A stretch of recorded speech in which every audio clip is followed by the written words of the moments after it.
What if the person everyone looked down on turned out to be the smartest one in the room? There's a moment in life where you can either judge someone or learn from them. Most people judge, but every once in a while, someone does something so unexpected that it stops you dead in your tracks. This is one of those stories. By the end of this video, you're going to think twice about who you dismiss and who you pay attention to.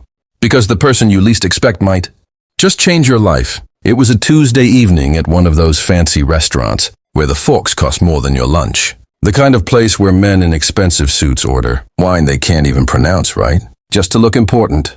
3 men were seated at a perfectly set table, white linen, crystal glasses, candles flickering, the whole thing. These weren't just any men. One of them, the one in the gray suit holding his wine glass like he owned the place, was a billionaire. We'll call him Marcus. Marcus had built 3 companies from nothing, sold 2 of them, and was currently sitting on a net worth most people couldn't count to if they tried. His 2 colleagues were laughing, talking business, throwing numbers around like they were playing cards. The mood was light, the kind of conversation rich men have when they already feel like they've won. Then she walked over. The waitress, young, maybe mid-20s, hair pulled back neatly, black uniform, bow tie, carrying a plate like she'd done it 1,000 times before. Because she probably had. She smiled at the table, calm, professional. Nothing about her screamed extraordinary. And that was exactly the problem, or so they thought. Marcus, feeling the warmth of good wine and good company, decided to have a little fun. He looked up at her with a smirk and said, "You look sharp. Tell me, what would you do with $1 million?" His friends laughed. It was meant to be a joke, a throwaway question, the kind of thing you ask just to fill a second with a laugh. But she didn't laugh. She didn't blush either. She didn't say, "Oh, I'd go on vacation," or "buy my mom a house," the answers everyone gives. She paused for just a moment, looked Marcus directly in the eyes, and said something that wiped the smile right off his face. She said, "I'd pay off my student loans first, then put 6 months of living expenses in a high-yield savings account. Then I'd max out my Roth IRA, that's $7,000 this year, and put the rest into index funds. Probably 80% in a total market fund, 20% international. I wouldn't touch it for at least 15 years. Dead silence. Marcus blinked. His colleagues exchanged a look.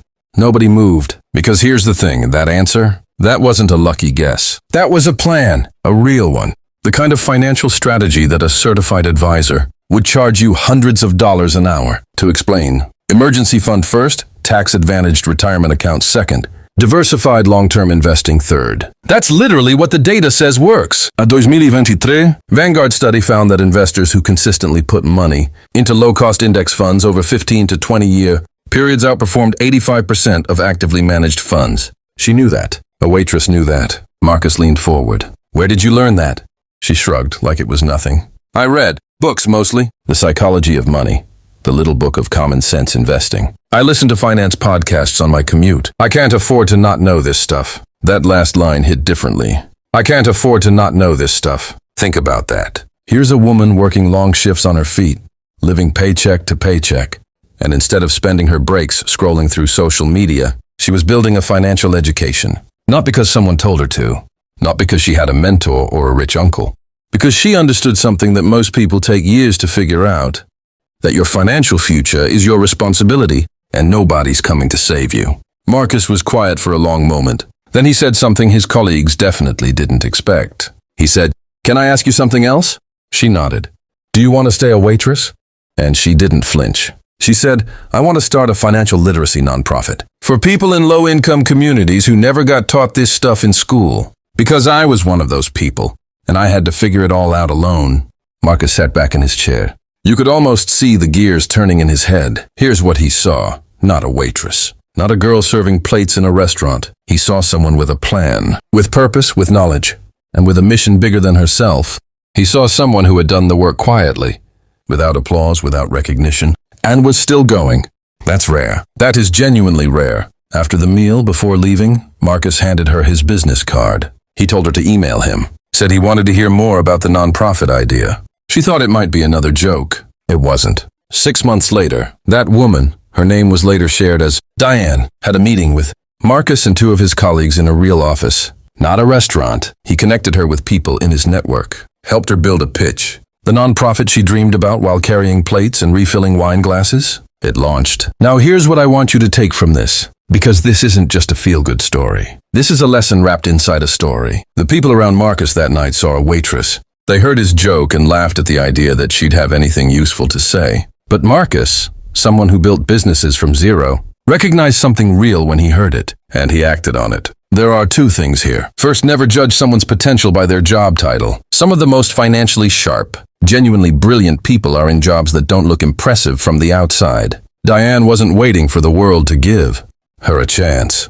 She was preparing for it daily. Second, financial literacy is one of the most powerful things you can own. It costs nothing to start. Books, podcasts, free YouTube videos. The information is out there. The gap between rich and poor isn't always income. Sometimes it's just knowledge. Studies show that only 57% of adults in the United States are financially literate. That means almost half of all adults don't fully understand basic things like interest rates, inflation, or how investing works. That's not their fault. Schools don't teach this, but it is their problem to fix. Diane fixed hers, quietly, on her own time. While everyone else assumed she had nothing to offer, and a billionaire who'd heard 1,000 pitches from 1,000, polished people in expensive suits. He saw it instantly. Don't sleep on the next video. Coming up on your screen right now. You're going to want to see this one.